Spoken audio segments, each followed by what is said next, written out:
Kita langsung saja masuk ke materi. Mata kuliah kita adalah manajemen produksi dan operasi. Operasi satu.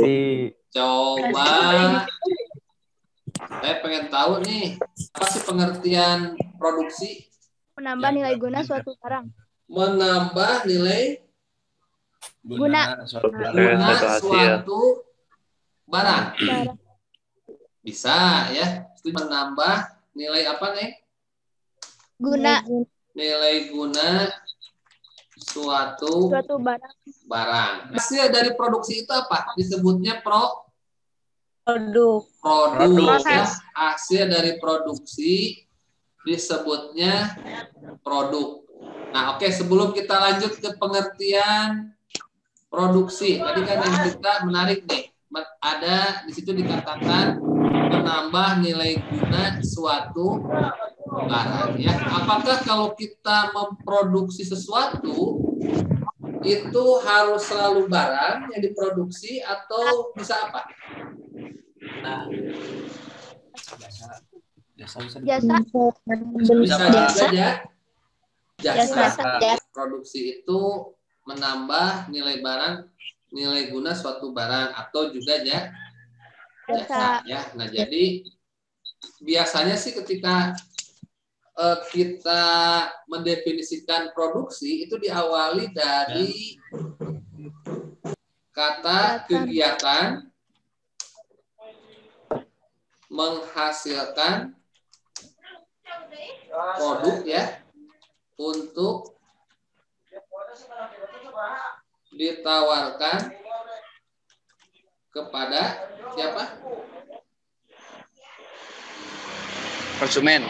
Ya, betul, kepada konsumen ya. Konsumen itu orang lain yang diharapkan dapat membeli ya atau membeli ya. Jadi kegiatan menghasilkan produk untuk ditawarkan kepada konsumen. Nah, ada juga yang menyebutkan kegiatan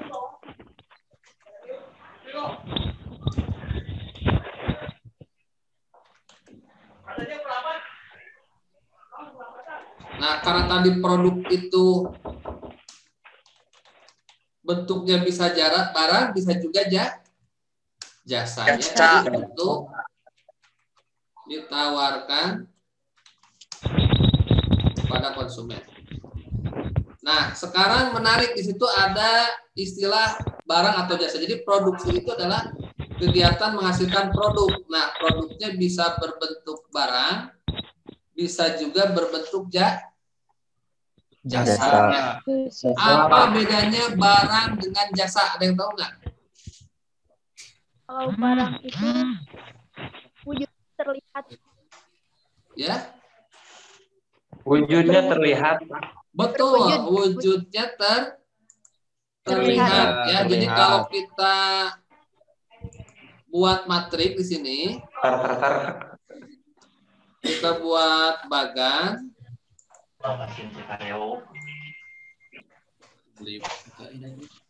Di sini barang misalnya ya.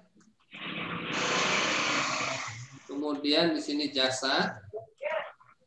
Nah, apa perbedaannya? Pertama, kalau dilihat dari fisiknya atau bentuknya, barang itu apa? Berwujud ya. Kemudian jasa itu apa? Berarti tidak berwujud. Tidak berwujud. Tidak berwujud. Istilah bahasa Inggrisnya apa? Berwujud. Tangible, betul ya. Istilah bahasa Inggrisnya. Jadi barang itu adalah tangible ya. Kelihatan, bisa diraba ya, bisa dipegang dan sebagainya ya. Sementara jasa tidak berwujud atau disebut intangible. Nah, itu kalau dilihat dari bentuknya. Kalau dilihat dari kepemilikannya, apa perbedaan barang dengan jasa?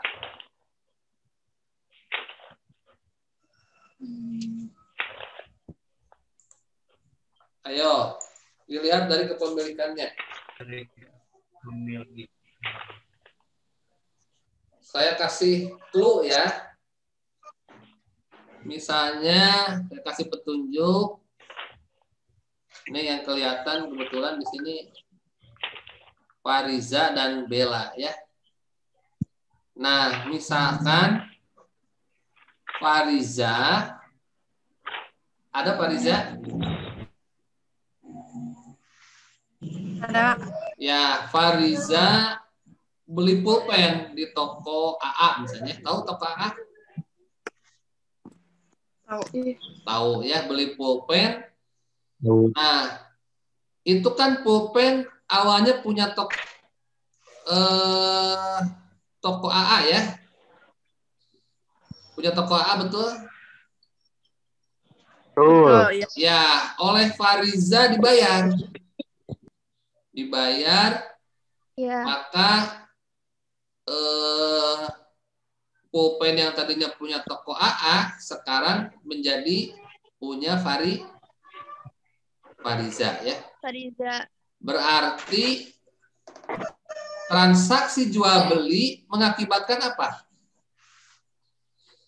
Kepemilikannya berpindah tangan. Betul, Neng Sita ya, mengakibatkan perpindahan kepemilikan. Kepemilikan. Ya,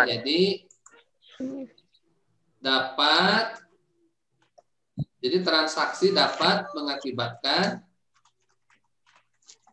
Perpindahan kepemilikan.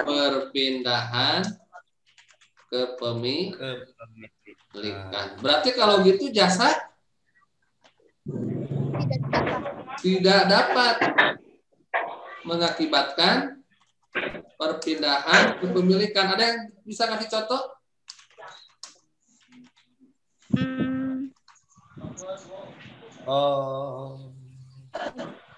Oke. Contoh ya, misalnya tadi Bella ya, Bella Rariut tadi megang kepala terus megang jidat, aduh Rariut kata Bella tuh ya. Bella pergi ke rumah sakit misalnya ya, ke Kartika misalnya ya. Bella pergi ke rumah sakit Kartika. Dan ke Ridho Gali, Pak. Ya. Kenapa Bella? Ke Ridho Gali. Oh, ke Ridho Gali ya. Ke Kartika. Oke. Bella ke rumah sakit Ridho Gali misalnya ya, beli jasa Bella bercanda aja. Pengobatan ya. Nah, kemudian Bella kan bayar ya. Bayar ke rumah sakit Ridho Gali. Bella dapat jasa pengobatan. Apakah si rumah sakitnya jadi punya Bella sekarang? Tidak ya. Tidak. Kalau gitu apa dong yang didapat oleh Bella? Pelayanan. Resep. Jasa pelayanan. Pelayanan. Jadi hanya manfaat. Jadi kalau barang tadi bisa mengakibatkan perpindahan kepemilikan, kalau jasa enggak, hanya dapat merasakan manfaatnya ya. Contoh misalnya Ayu kan kuliah di SIE udah berapa bulan ya? Tiap bulan bayar tuh SIE, kemudian bayar uang bangunan juga. Nah, apakah SIE jadi punya Ayu? Kan enggak ya? Enggak. Ayu hanya bisa merasakan manfaat. Depan Ayu bayar uang bangunan. Apakah bangunannya punya Ayu? Enggak ya? Jadi itu yang bedanya antara barang dengan Jasa. Nah, satu lagi. Kalau dari rantai distribusi. Nah, ini kan operasi ya, kita akan belajar nanti distribusi ya, supply chain dan sebagainya. Rantai pasokan. Oke. Kemudian kalau dari rantai distribusi, apa perbedaan barang dengan jasa?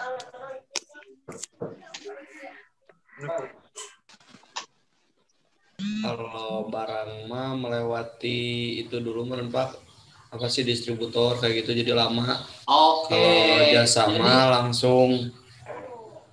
kalau barang bisa memiliki rantai distribusi ya, bisa ya. Bukan berarti nggak bisa, bisa aja bikin barang langsung dijual ke konsumen. Tapi bisa juga sama dibikin barang diproduksi, tapi tidak langsung ke konsumen.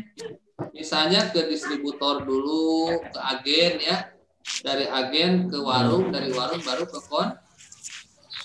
konsumen ya. Nah, kalau jasa tidak bisa ada rantai distribusi. Contoh ya. Contoh misalnya, nih ada yang protes tadi siapa?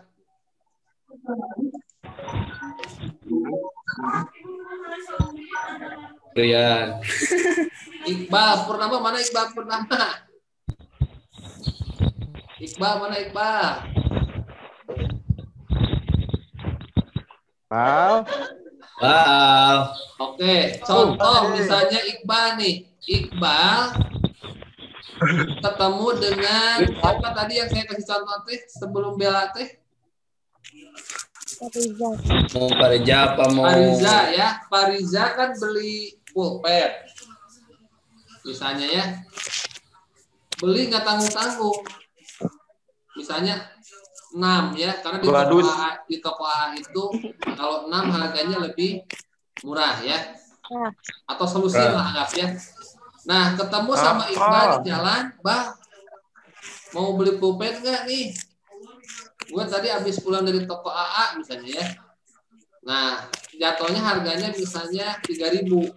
Kalau beli solusi jatuh per pulpennya. Sama Pariza, berapa? Kata Iqbal, udahlah 5.000 aja buat gue pengennya banyak nih buat dijual lagi misalnya gitu ya. Berapa kalau setengah lusin? Ya udah 4.000. Oke. Kemudian Iqbal jual lagi ke orang lain 4.500 kalau beli 3. Kalau ngecer bisa 5. Jadi bisa ada beberapa rantai distribusi ya, bisa didistribusikan ya. Tapi kalau misalnya jasa nggak bisa.